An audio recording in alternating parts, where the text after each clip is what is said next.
Hello Tennos, this is Zelp, and today's hot topic is going to be about the Juggernaut, more specifically the damage reduction it has on its shell. In the past, I've shared many ways of killing the Juggernaut, and for those that missed that old video, I would put the link at the description. Do note that I was quite new at making videos and it may be a little bit less fluent. At the end of this video, I will be sharing another method of killing the Juggernaut that may or may not be a bug. This topic is asked by Summit, and he is one of the content creators in our Discord that also has a YouTube channel explaining stuff about Warframe. So naturally, this is going to be a tough nut to crack. Researching online did not help since there's nothing on wiki, in the forums or YouTube that I could find which talks about this. I feel like this is one of those things that people have a rough idea about but never fully understand. It has been a while since the last event involving a Juggernaut, and I think it's about time we understand and prepare ourselves for a future possible Juggernaut invasion. So here we go. Just like any other research, I usually already have a rough idea or a smart guess in how the damage is being reduced, and so I gather information to prove this theory. While doing so, I've also tested other factors and found new things besides what I had in mind. The first few tests I did was to check if the shell is affected by armor reduction and or health multipliers. To do this, I simply check the damage on the Juggernaut with and then without armor, and also the difference in damage when I'm dealing pure electrical damage and also pure radiation damage, because radiation has a negative health multiplier and electric does nothing to a infested health type. After that, the whole time I did my testing without the Juggernaut's armor and compared it with an infested charger, the reason being that they both have the same health type, which means similar weaknesses and strength.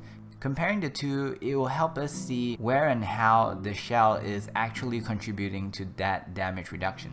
Next, I tried increasing the fire rate and also the multishot separately to observe the effects. The damage between when I do a critical and when I did not is also recorded, and finally, of course, we duplicate this test with different weapons and in different categories of weapons. There seems to be something interesting when it comes to testing for fire rate and multishot, so a little bit more testing were done just to check on my conclusion. Before I continue on with my results, I just want to take a moment to just explain a little bit on why this is a little bit hard to figure out and why it's troubling a lot of people. So one of the reasons is over here I have a lanka and it's not modded. There's no mod whatsoever. There is a Juggernaut level 130. I strip off his armor, so let's see how much damage it does. I don't want the damage reduction from the armor to affect the value. So let's see. This is a lanka not modded again. It does 200 damage. This is without crit, and when it crits, oh there you go, just nice. When it crits, it's also 200 damage. Okay, now I'm gonna, you know what, just let me show you, it's not modded. Now I'm gonna change over to another weapon that I really like. Is also sniper rifle, is the Vectis Prime. Now over here, it's also a not modded Vectis Prime, and we're gonna do the same thing. We're gonna shoot at it and see the value. So here goes. Do you see that? Let's do that again. It's 75 damage. Alright, and let's see what happens when it crits. This is gonna take a while. There you go. So when it crits, it's also 75 damage. Alright, so previously with the lanka not modded is doing 200 damage. The same category of weapon, which is a sniper, instead it does 75 damage. And why is it that the critical and the normal attack comes out the same value? Alright, so that is a little bit weird as well. Why shouldn't the critical be more? So obviously there is a damage cap here involving, that's why the critical cannot go beyond. But then how come the lanka can do a larger amount of damage than the Vectis? Now let's say you go back, you try to mod your Vectis to make it even stronger, because let's face it, the lanka does have a really high base damage, so maybe that's the reason that it outperformed the Vectis. So let's put in serration, let's think, okay, let's put in split chamber, let's say shred. What else can we put? Let's say we put on a heat mod blah. Let's say we put in Bane Infested. What else can we put in? Okay, let's play with critical as well. So critical, you know, where is my vital sense? Alright, so now this becomes a fairly powerful Vectis Prime. Now let's see what kind of damage we are doing. Are you ready? I did 30 damage when it crits, and 30 damage when it doesn't crit. So before I was doing 75 damage, and now I'm capped at 30 damage. So why is it that the stronger my weapon gets, the worse the damage is? The reason here is because the game actually takes your damage per second, your DPS, and not your damage per shot. If you think about it, the Lanka, although it did more damage at 200, it takes a long time for it to charge up and do the next attack. Whereas the Vectis, although it only did 75 damage, it could fire a lot faster.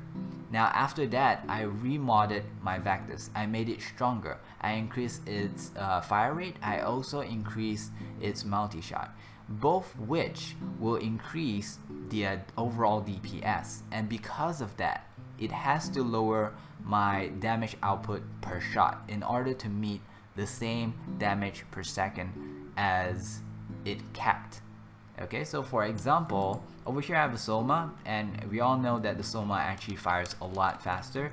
So because of that, you can actually see if I were to shoot with the Soma, it comes out really smaller numbers, because ultimately per second, all those numbers will join together and it will still meet that cap. And that's what the game is actually doing on you. It's capping your DPS and not your damage per shot. So over here you can see that I'm doing like 13 damage per hit. Okay, so over here is the spreadsheet. I color coded it so that it's easier on the eyes, and I'm gonna walk you through real quick so that you know how I come to my conclusion. Now the first test is about the armor, and does the armor's damage reduction actually affects the shell. Now do take note that all the damage here values that you see is all damage on the shell, it's not on the weak spot. So yeah, just keep that in mind.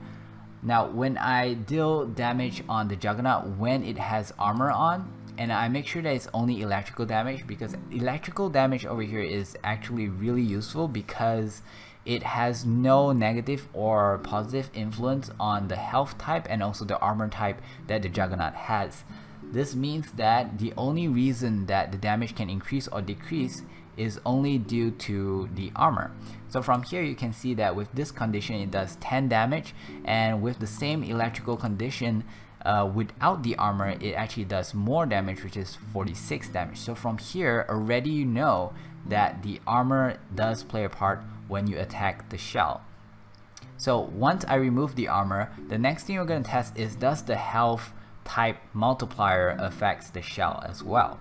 So the health type multiplier is called a infested health type, and it again has no effects with electric. However, if it's radiation, it will actually have a negative multiplier effect. So that basically means that if you're doing radiation damage on the specific enemy that has an infested health type, it will do less damage.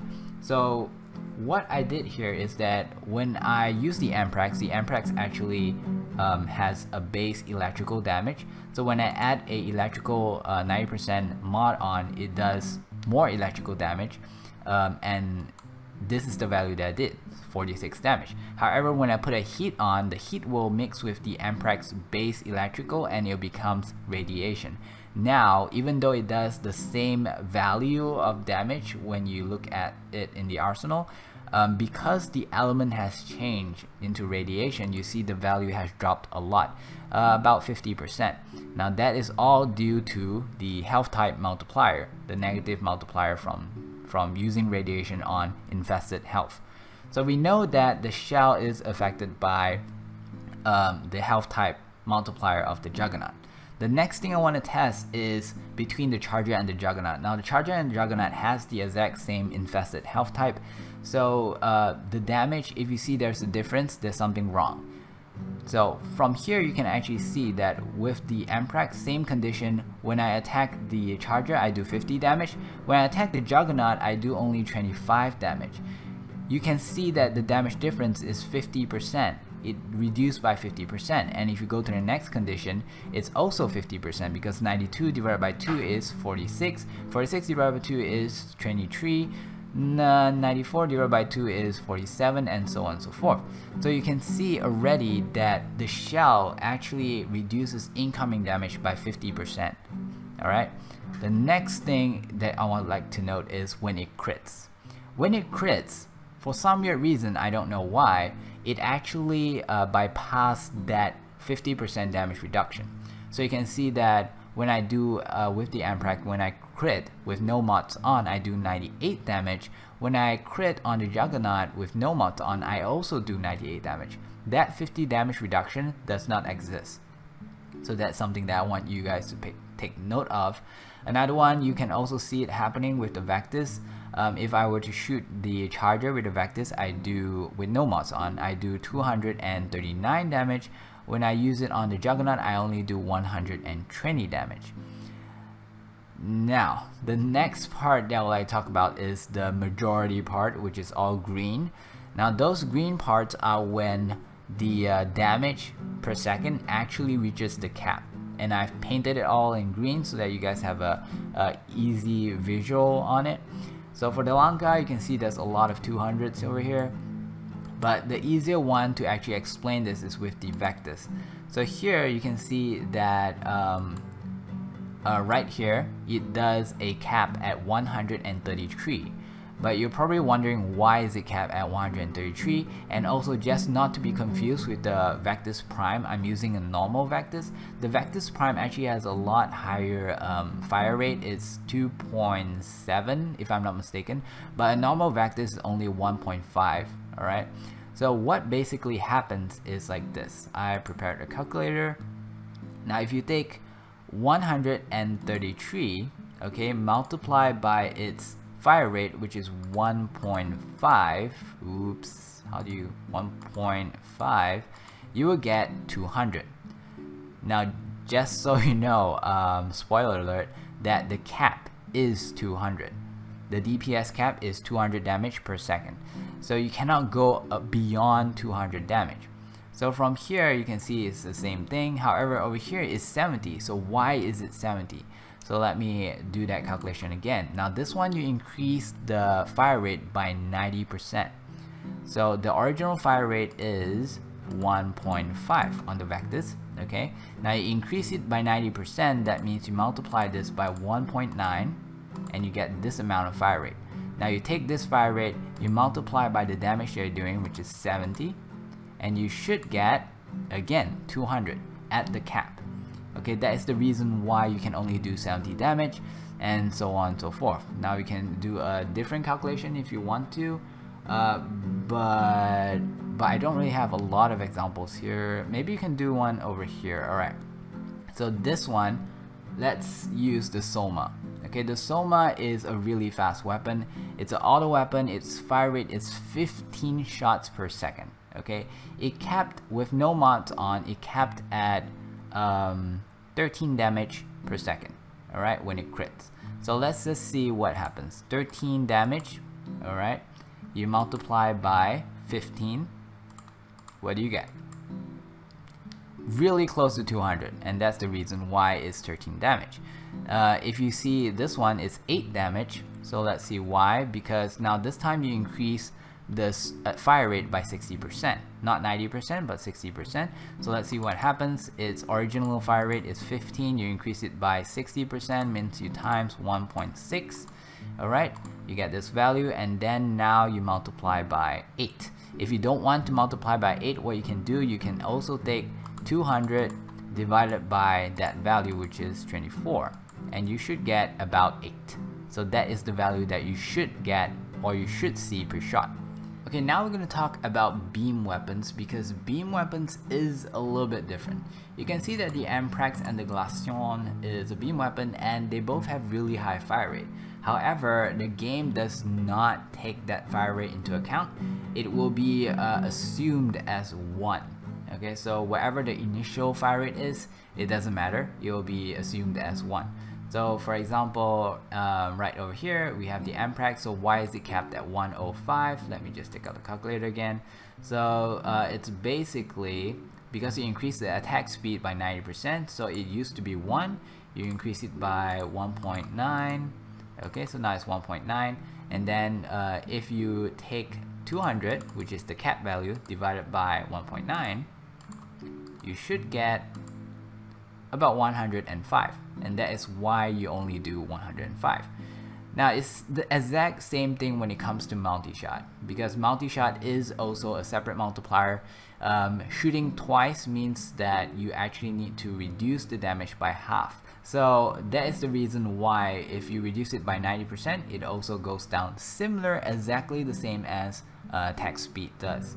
Now you could put them both on together at the same time and it will even further reduce it tremendously, but I'm not actually going to do the calculations here, but I just want to let you guys know. The last and final part I believe that I would like to say is that shotgun is another special type weapon. So shotguns has their DPS capped at 400. Okay, so instead of 200, it's actually 400. Now I can actually prove it to you with a simple calculation over here. So here we have the Strand Ref. I'm gonna do the calculation on DPS. Let's just take this one, 16. Okay, so 16 damage. This is per pellet. The Strand Ref fires 5 pellets per shot. Sorry, not 5, 10 pellets per shot. Okay, and the fire rate of the Strand Ref is 2.5. So let's do the initial thing times 2.5 and you get 40. Now since this is 40 per pellet, you have to times that by 10 pellets and you get 400. And I've tried this with other shotguns as well. Shotguns are a little bit special. Their cap is at 400. So technically, if you were to think about it, if you want to kill a Juggernaut by shooting at its shell until it dies, the fastest way is probably with a shotgun.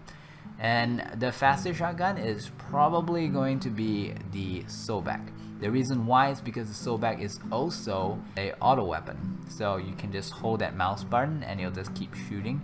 And it's always 400 damage per second instead of 200 damage per second. So over here is some notes, basically summarize everything that I just said. The armor, damage reduction, and health multiplier is the factor for the shell. The shell takes 50% less damage. Critical bypasses that 50% damage reduction from the shell. Damage received is capped at 200 damage per second for most guns. Damage received is capped at 400 damage per second for shotguns. Beam weapons initial fire rate only increases damage, so basically it doesn't count, so use it as 1. Use it as 1. And then the shell seems to be immune to melee attacks and status effect, okay, including weapons like turret and pox. Because I actually had the idea, which is why I sort of like purposely craft a turret and pox to test it out, but it doesn't work at all. The Juggernaut is totally immune to these two weapons. The next thing that I like to say is that throwing weapons like the glaive, however, it still works, so it's not like a melee weapon. If you throw it, it becomes like a ranged weapon and it will still damage, but it's also capped at 200 damage, so you have to throw a lot of times to kill it. Now to wrap this up, remember at the beginning of the video that I said that I'll show you guys a trick to kill the Juggernaut really fast. It's actually by using a mod that we all know too well by now, which is Hunter's Munition. In most cases, status proc does not work on the shell of the Juggernaut. However, the Hunter's Munition's force slash proc does. And it even bypasses the damage cap and also the damage reduction. In fact, it seems to do even more damage.